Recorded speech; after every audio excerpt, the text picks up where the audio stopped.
மனிதன் ரட்சிக்கப்பட, காக்கப்பட, தேவன் நீதியுள்ளவர், நியாயம் உள்ளவர், நியாயக்கேடில்லாதவர் என்பது முக்கியமான காரணம் என்பதை உணர்ந்து கொள்ளணும். நம்மளை ரட்சிக்கப்படுறதுக்கு நான் சொன்னேன், தேவன் என்பது தான் முக்கியமான காரணம். அவர் யார் அப்படின்றது முக்கியமான ஒரு காரணம். ஏன்னா அவருடைய தன்மையில் ஏதாவது எடுத்துட்டா அதுக்கப்புறம் ஒரு தேவனாக இருக்க முடியாது. இப்போ மனிதனுடைய தன்மைகள் ஏதாவது நீங்கள் எடுத்துட்டீங்கன்னா அவன் மனுஷன், அதுக்கப்புறம் ஒரு மனுஷன் சொல்கிறதுக்கே ஒன்றும் இல்லைல்ல. அதே போல் தேவனுடைய தன்மையில் எதையாவது நம்ம எடுத்துட முடியுமா? எடுக்க முடியாது. ஆக்சுவலாக நம்ம தான் நினச்சிட்டு இருக்கிறோம் அவர் நீதி உள்ளவர், அவருடைய நீதி நம்மளை ஆக்கினை தீர்க்க அது பார்த்திங்கன்னா அது விரும்புகிறது. அப்போ அவருடைய கிருபை இல்லை வேணாம் அப்படின்னு பேசுது. அதனால கிருபை கீழே இறங்கி வந்துச்சு. இப்படிலாம் பார்த்தீங்க அப்படின்னு சொன்னால் நீங்கள் பிரசங்கங்கள்லாம் கேட்டிருப்பீங்க. அப்படிலாம் கிடையாது. அவருடைய நீதியும் கிருபை என்ன பண்ண முடியாது, பிரிக்கவே முடியாது.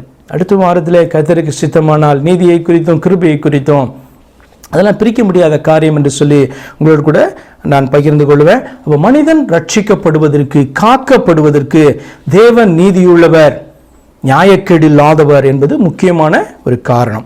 எஸ்ரா 9ஆம் அதிகாரம் 15வது வசனம் இப்படி வாசிக்கிறோம். எஸ்ரா 9:15. இஸ்ரவேலின் தேவனாகிய கர்த்தாவே, நீர் நீதியுள்ளவர், ஆகையால் இந்நாள் இருக்கிறது போல நாங்கள் தப்பி மீந்திருக்கிறோம். நான் பிழைச்சிருக்கிறதுக்கு, நான் தப்பி இருக்கிறதுக்கு, நிர்மூலமாகாது இருக்கிறதற்கு தேவன் மாறாதவர் தானே முக்கியமான காரணம். தேவன் கிருபையுள்ளவர் தானே முக்கியமான, அப்படிதானே சொல்லுது. நான் மாறாதவர் ஆகியால் யாக்கோபின் புத்திரராகிய நீங்கள் நிர்மூலமாகவில்லை. இயேசு கிறிஸ்து நேற்றும் என்றும் என்றும் மாறாதவர். மாறுறவர்னா ரட்சிக்க முடியாது நம்மளை. அவர் மனம் மாறுறவர்னா மாறி நம்மளை அழிச்சிடலாம், அப்படித்தானே.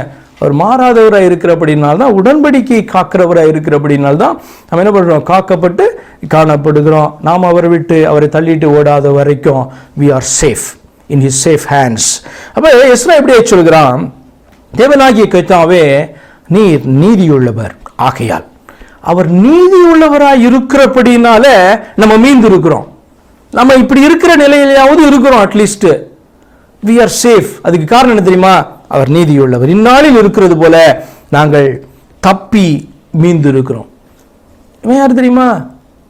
இவனும் பார்த்தீங்கன்னா நெகேமியாவுடைய நாட்களில் வாழ்ந்ததான ஒரு வேத பாரகன், தேவனுடைய மனுஷன். அவனுக்கும் பார்த்தீங்கன்னா என்ன ஒரு தெளிவு காணப்படுது, நாங்கள் இப்படிப்பட்ட நிலையில் இருக்கோம், மீண்டு இருக்கிறோம். நிறைய பேர் பார்த்தீங்கன்னா அடிக்கப்பட்டார்கள், நிறைய பேர் நிறைய பேரை நாங்கள் இழந்து போனோம், தேசம் இழந்து போனது. ஆனாலும் கூட நீர் நீதியுள்ளவர் ஆகையால் இந்நாளில் இருக்கிறது போல. ஆண்டவருடைய நீதி நம்மளை பாதுகாக்கிறது, நம்மளை காக்கிறது என்கிற அந்த உணர்வு காணப்பட்டபடினால் ஆகையால் இந்நாள் இருக்கிறது போல நாங்கள் தப்பி மீண்டிருக்கிறோம், நாங்கள் பிழைத்திருக்கிறோம். we live, we still live அப்படின்னு சொல்லுகிறான். இதோ நாங்கள் உமக்கு முன்பாக குற்றத்திற்குள்ளானவர்கள், இது நிமித்தம் நாங்கள் உமக்கு முன்பாக நிற்கத்தக்கவர்கள் அல்ல என்று பிரார்த்தித்தான். ஜெபம்தான் இது, ஒரு பார்ட் ஆஃப் த ஜெபம். பிரார்த்தித்தேன் என்று சொல்லி பார்த்தீங்கன்னா எஸ்ரா என்ன பண்றான், ஜனங்களிடத்துல அவன் பேசுகிறான். அதாவது நாங்கள் தப்பி பிழைத்திருப்பதுக்கு உங்களுடைய நீதிதான் ஆண்டவரே காரணம். நாங்கள் குற்றத்திற்கு உள்ளானவர்கள், தண்டனைக்கு பாத்திரவான்களாய் நாங்கள் காணப்படுகிறோம். இது நிமித்தம் நாங்கள் உமக்கு முன்பாக நிற்க தகுந்தவர்கள். எப்படி, எவ்வளவு அழகான வார்த்தை. we don't deserve to stand before you Lord. ஆனால் உமக்கு முன்பாக நாங்கள் நிற்பதற்கு, பிரார்த்திப்பதற்கு என்ன பேஸ், என்ன அடிப்படை காரணம்?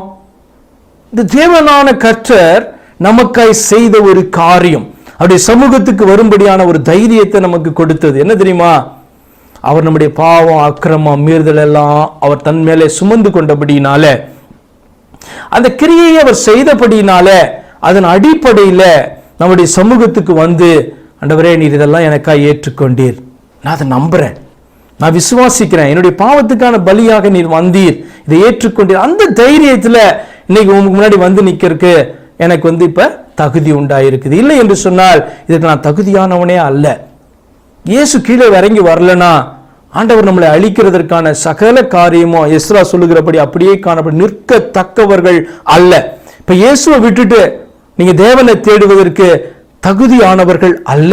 அதுதான் என்னுடைய வார்த்தையின் அர்த்தம். நிற்கத்தக்கவர்கள் அல்ல. தேவ சமூகத்துக்கு போகும்போது அப்படியே என்ன பண்ணணும், அவர் அடிச்சிடணும். அந்நிய அக்கினியை கொண்டு போறது போல கொண்டு போனா என்ன ஆகுதும், எரிக்கப்படணும் இல்லையா, அழிக்கப்படணும், அடிக்கப்படணும் இல்லையா. அதை போல தேவனுடைய சமூகத்துக்கு போடுறதுக்கு, பிரார்த்திக்கிறதற்கு, அப்படி சமூகத்தை வாஞ்சிக்கிறதுக்கு கூட எந்த தகுதியுமே கிடையாது. நம்ம ஆக்கினைக்கு பாத்திரவான்களாக குற்றவாளிகளாக காணப்பட்ட நம்ம அப்படி சமூகத்தில் நிற்கிறதற்கு எது ஒன்று மட்டுமே தகுதிப்படுத்தினது தெரியுமா? அந்த தேவனானவர் நமக்காக ஒரு ஆட்டுக்குட்டியாக வெளிப்பட்டு தன் மீது நம்முடைய பாவங்கள் எல்லாம் ஏற்றுக்கொண்டு அதற்காக அவர் மரித்தபடினால ஏற்றுக்கொண்டு அப்படியே இருக்க முடியாது. அவர் அதற்காக என்ன பண்ணோம்? பிராயசித்தம் என்பது பார்த்தீங்கன்னா குற்ற நிவாரண பலியாக தன்னை ஒப்பு கொடுத்தபடினால அவர் நம்மளை மன்னிக்கிறவராக அவர் இருக்கிறார். இதை புரிந்து கொள்ளணும். அப்ப இது விசுவாசத்தின் அடிப்படையிலான ஒரு காரியம். அதற்கு காரணம் இயேசு கிறிஸ்து மட்டுமே. ஒருவேளை நினைக்கலாம், எப்படி நீதி அப்படின்னு நீதி எங்களை காக்கிறது என்று சொல்றான், கிருபை அல்லவா காக்கிறது, இதெல்லவா காரணம் அப்படி சொல்லி ஒரு நினைக்கலாம். ஆனால் அவருடைய கிருபையும் நீதி நியாயம் என்பதெல்லாம் பிரிக்க முடியாது. தொடர்ந்து அடுத்த வாரத்தில் நம்ம பார்க்கலாம். 2 வசனத்தை மாத்திரம் நான் உங்களுக்கு காண்பிச்சுடுறேன்.